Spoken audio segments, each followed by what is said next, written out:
28 weeks later कहानी की शुरुआत होती है एक डेंजरस वायरस से जिसका नाम रेज है। अब ये पूरे शहर में तेजी से फैल चुका है, जिसकी वजह से लोग ज़ॉम्बीज़ बन गए थे। वो एक दूसरे को मार के खा रहे थे। फिर हमें एक छोटा सा घर दिखाया जाता है जहाँ 6 लोग छुप के बैठे हुए हैं। इनमें से एक आदमी डॉन था, उसकी वाइफ एलिस, एक बूढ़ा कपल और 2 लोग और थे। एलिस किचन में बचा कुचा सामान लेकर खाना बना रही थी। डॉन टेंशन में था क्योंकि उसके बच्चे स्कूल ट्रिप पे फ्रांस गए हुए थे और क्योंकि वायरस सिर्फ ब्रिटेन में फैला था तो उसके बच्चे सेफ थे। अब सब लोग डिनर टेबल पर बैठे थे। घर में अंधेरा था ताकि ज़ॉम्बीज़ उन्हें देख ना पाएं और सब चुपचाप खाना खा रहे थे और कोई भी शोर शराबा नहीं था। तभी अचानक से दरवाजे पे जोर जोर से नॉक होती है। बाहर से आवाज़ आती है, प्लीज़ मुझे अंदर ले लो, दरवाज़ा खोलो। ये आवाज़ एक 10 साल के छोटे बच्चे की थी। उसकी आवाज़ सुन के एलिस कहती है कि हमें उसे अंदर लेना चाहिए। जब दरवाज़ा खोला जाता है तो दिखाई देता है कि बाहर दिन का वक्त था, लेकिन उन्होंने जान के घर में अंधेरा रखा था ताकि ज़ॉम्बीज़ अट्रैक्ट ना हो। और अब वो बच्चा अंदर आता है और उसे कुछ खाने के लिए दिया जाता है। उससे पूछने पर वो बताता है कि उसके मॉम डैड ज़ॉम्बीज़ बन गए हैं और उसके पीछे पड़े हैं। डॉन उससे पूछता है कितने ज़ॉम्बीज़ थे। बच्चा कहता है बहुत सारे। उसके बाद उनके ग्रुप में एक लड़की ये सब सुनकर डर जाती है और बाहर झांकती है। तभी उसे दूर से ज़ॉम्बीज़ की आवाज़ें सुनाई देती हैं और अचानक से एक ज़ॉम्बी उस पर अटैक कर देता है। बाकी ज़ॉम्बीज़ भी अटैक करने लगते हैं और घर के अंदर घुसने की कोशिश करते हैं और एलिस जल्दी से उस बच्चे को ऊपर ले जाने लगती है। डॉन भी उसके पीछे भागता है। डॉन कहता है एलिस बच्चे को छोड़ दो, उसे जाने दो, हमें भागना पड़ेगा। पर एलिस उसकी एक नहीं सुनती। उधर जो बूढ़ा कपल था वो एक अलग घर में छुप गया था, लेकिन अनफॉर्चुनेटली वो भी ज़ॉम्बी से बच नहीं पाए थे। जिस रूम में एलिस और वो छोटा बच्चा था वहाँ भी ज़ॉम्बीज़ घुस जाते हैं। डॉन उस टाइम एक दूसरे रूम में होता है। वो एलिस को चिल्लाता है, इधर आओ, मेरे पास आओ। पर बीच में इतने सारे ज़ॉम्बीज़ होते हैं कि एलिस उन तक नहीं पहुँच पाती। डॉन मजबूरी में दरवाज़ा बंद कर लेता है। एलिस बार बार मदद के लिए चिल्लाती है, लेकिन डॉन दूसरे साइड के दरवाजे से भाग जाता है। ज़ॉम्बीज़ उसके पीछे दौड़ रहे होते हैं। फिर एलिस की आवाज़ बंद हो जाती है। डॉन गिल्ट में रो रहा होता है क्योंकि उसने अपनी वाइफ को छोड़ दिया था। अब थोड़ी देर बाद डॉन तालाब के पास पहुंचता है। वहां उसे एक और आदमी मिलता है जो बोट को लेकर जाने वाला होता है, लेकिन डॉन जैसे तैसे करके बोट के ऊपर चढ़ जाता है और जो आदमी वहां पहले से मौजूद था वो पानी के अंदर गिर जाता है और उसे ज़ॉम्बीज़ पकड़ लेते हैं और वहीं मार डालते हैं। एंड में सिर्फ डॉन बचा होता है जो कश्ती में बैठ के वहां से निकल जाता है। कहानी फिर 28 दिन बाद के टाइम पे चली जाती है। अब पूरा शहर बर्बाद हो चुका होता है। ज़ॉम्बीज़ भी भूखे होने की वजह से मर जाते हैं और अब आर्मी ने कंट्रोल ले लिया होता है और वो पूरे सिचुएशन को हैंडल कर रही होती है। वहाँ पर एक आर्मी स्नाइपर सार्जेंट डॉयल दिखाई देता है। उसका काम होता है कि जैसे ही कोई ज़ॉम्बी दिखे सीधा शूट करना। डॉन को भी आर्मी ने रेस्क्यू किया होता है और 6 महीने बीत जाते हैं और अब ज़ॉम्बी सिर्फ कुछ लिमिटेड जगह पर ही बचे होते हैं। वहाँ पर एक डॉक्टर स्कारलेट भी होती है जो वायरस पे रिसर्च कर रही होती है। आर्मी एक नया प्रोग्राम चालू करती है जिसमें दूसरे शहरों में फंसे हुए लोगों को वापस लाया जा रहा होता है। सबको अभी भी एक सेफ जोन में यानी कि डिस्ट्रिक्ट 1 में रहना पड़ता है जो लंदन में होती है।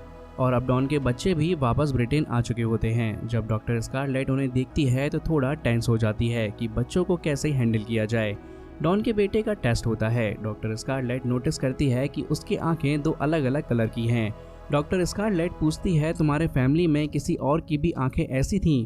डॉन का बेटा एंडी कहता है, हाँ, मेरी मॉम एलिस की भी आंखें ऐसी ही थीं। डॉन अपने बच्चों से मिलके बहुत खुश होता है। अब वो आर्मी के साथ काम कर रहा होता है, इसलिए अपने बच्चों को भी अपने पास ले आता है।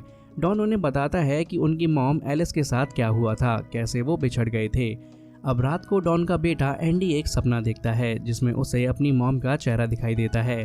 अगले दिन जब डॉन ड्यूटी पर चला जाता है उसके दोनों बच्चे चुपके से सेफ जोन से निकल जाते हैं और वो अपने पुराने घर जाते हैं ताकि अपनी मॉम की कोई फ़ोटो ला सके।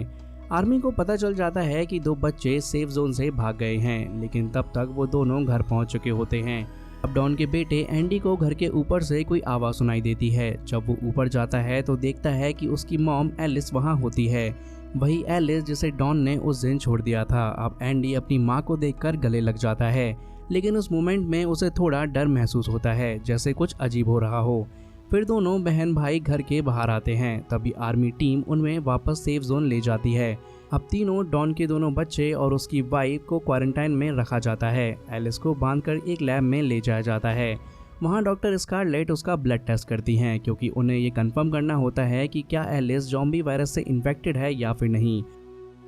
तब टेस्ट के रिजल्ट्स आते हैं और हमें ये पता चलता है कि एलिस इन्फेक्टेड तो हुई थी, लेकिन उसकी इम्यूनिटी इतनी स्ट्रांग थी कि वायरस उस पर अफेक्ट नहीं कर पाया, इसीलिए वो ज़ॉम्बी नहीं बनी। लेकिन प्रॉब्लम ये थी कि अगर कोई और उसके कांटेक्ट में आता है तो वो इंसान ज़ॉम्बी बन सकता था। मतलब एलिस खुद तो सेफ थी, लेकिन अगर उसके कांटेक्ट में कोई आया तो वो ज़ॉम्बी बन सकता था। ये सब देखकर आर्मी जनरल स्टोन डिसाइड करता है कि एलिस को मार दिया जाए ताकि किसी और को हार्म ना हो। लेकिन डॉक्टर स्कारलेट उस डिसीजन के अगेंस्ट होती है। वो कहती है, सर प्लीज़ रुक जाइए, एलिस की इम्यूनिटी और उसके जीन्स बहुत पावरफुल हैं। अगर हम उसके ब्लड का यूज़ करें तो हो सकता है हम वायरस के अगेंस्ट एक वैक्सीनेशन बना पाएँ। जब डॉन को पता चलता है कि उसकी वाइफ एलिस अभी भी जिंदा है तो वो तुरंत अपने बच्चों के पास जाता है, लेकिन बच्चे उस पर गुस्सा होते हैं। वो कहते हैं, आपने तो कहा था मॉम मर गई हैं, ज़ॉम्बी बन गई थी और अब वो कैसे जिंदा हैं। डॉन ये सब सुनकर शॉक में आ जाता है क्योंकि असली सच तो सिर्फ उसे ही पता था कि उसने एलिस को छोड़ दिया था और वो वहाँ से भाग गया था। फिर डॉन सीधा एलिस के पास जाता है, उसके सामने रो पड़ता है और माफ़ी मांगता है। जैसे ही वो थोड़ा और पास जाता है, अचानक से चीखने लगता है, उसका शरीर तड़पने लगता है और वो धीरे धीरे एक ज़ॉम्बी में बदल जाता है।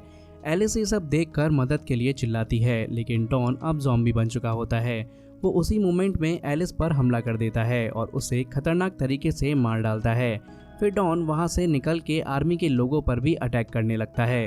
डॉक्टर स्कारलेट डॉन के दोनों बच्चों को लेके सेफ जोन की तरफ भागने लगती है, लेकिन डॉन भी उन्हीं के पीछे सेफ जोन की तरफ ही जा रहा होता है। और अब शहर में लोगों की चीखने की आवाज़ें भी सुनाई देने लगती हैं और डॉन दरवाजे पे हमला करता है। डॉन का बेटा एंडी उसे देखकर डर के मारे भाग जाता है। वो एक इवेंट हॉल में जाकर छुप जाता है। नीचे से लोगों के चिल्लाने की आवाज़ें आ रही होती हैं। डॉन सबको काट कर ज़ॉम्बीज़ बना रहा होता है और जो नए ज़ॉम्बीज़ बनते हैं वो भी दूसरे लोगों को काट कर और ज़ॉम्बीज़ बना देते हैं। पूरे शहर में अफरा तफरी मच जाती है, लोग अपनी जान बचा के भाग रहे होते हैं। स्नाइपर टीम को भी अलर्ट किया जाता है, लेकिन उनके लिए ये समझना मुश्किल होता है कि कौन ज़ॉम्बी है और कौन इंसान। कंफ्यूजन के चलते उन्हें एक ऑर्डर मिलता है कि सबको मार दो। ये सुनकर स्नाइपर डॉयल, जिसे हम कहानी की स्टार्टिंग में देख चुके हैं, शॉक्ड रह जाता है। उसका काम था लोगों की मदद करना, उन्हें बचाना, ना कि सबको मार देना।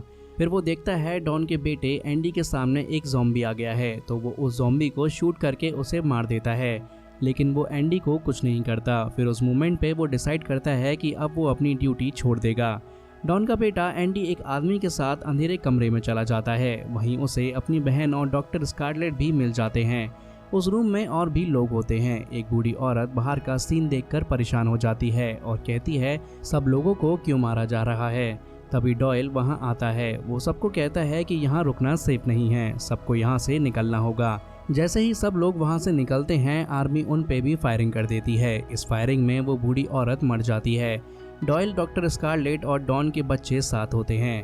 तभी डॉयल के पास उसके आर्मी वाले दोस्त फ्लिन का कॉल आता है। उसके पास हेलीकॉप्टर होता है। वो कहता है, सुन, कुछ ही देर में पूरे शहर को बॉम्ब से उड़ाने का ऑर्डर आ चुका है। मैं तुझे एक जगह का लोकेशन भेज रहा हूँ, तू वहाँ आ जा, मैं तुझे ले जाऊंगा। फिर सब लोग एक टनल के रास्ते भाग के निकलते हैं। तभी एक बड़ा ब्लास्ट होता है जिसमें सेफ जोन में बचे हुए ज़ॉम्बीज़ और कुछ लोग सब उड़ जाते हैं। डॉयल डॉक्टर स्कारलेट और बच्चों को लेके भागता है और सब उस जगह पहुंच जाते हैं जहां हेलीकॉप्टर आना होता है। थोड़ी देर बाद डॉयल का दोस्त फ्लिन हेलीकॉप्टर लेके वहां आ जाता है। वो डॉयल को कहता है, तेरे पीछे कुछ ज़ॉम्बीज़ आ रहे हैं। फिर वो सब लोगों को देख के कहता है, देख डॉयल, मुझे सिर्फ तुझे लेने बोला गया है। अगर मैं किसी और सिविलियन को साथ ले गया तो आर्मी वाले मुझे भी मार देंगे। तो डॉयल अकेला हेलीकॉप्टर में नहीं जाता, वो सबकी मदद करना चाहता था, इसलिए वो सिर्फ अपने दोस्त फ्लिन को अकेला भेज देता है। फिर डॉक्टर स्कारलेट और डॉन के दोनों बच्चों के पीछे ज़ॉम्बीज़ आ जाते हैं। तीनों मिलकर भागकर शहर की तरफ जाते हैं। शहर में ज़ॉम्बीज़ को मारने के लिए पॉइजनस गैस छोड़ी गई थी, जिसकी वजह से नॉर्मल लोग भी वहाँ सांस नहीं ले सकते थे। तो तीनों एक बंद गाड़ी के अंदर छुप जाते हैं। बाहर काफ़ी सारे ज़ॉम्बीज़ उनकी गाड़ी को घेर लेते हैं और अटैक करने लगते हैं, लेकिन गैस के इफेक्ट से सारे ज़ॉम्बीज़ वहीं मर जाते हैं। पीछे आर्मी के लोग भी आ जाते हैं जो वहाँ मौजूद सबको ख़त्म करने आए होते हैं।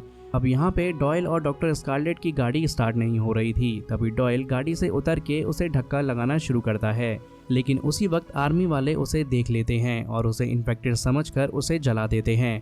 और डॉक्टर स्कारलेट किसी तरह बच्चों को बचा के गाड़ी चला के टनल तक ले जाती है, मगर वहाँ उन्हें डॉन दिखता है जो अब ज़ॉम्बी बन चुका होता है। डॉन डॉक्टर स्कारलेट को भी मार डालता है। इस बीच डॉन का बेटा एंडी और उसकी बेटी टैमी एक दूसरे से अलग हो जाते हैं।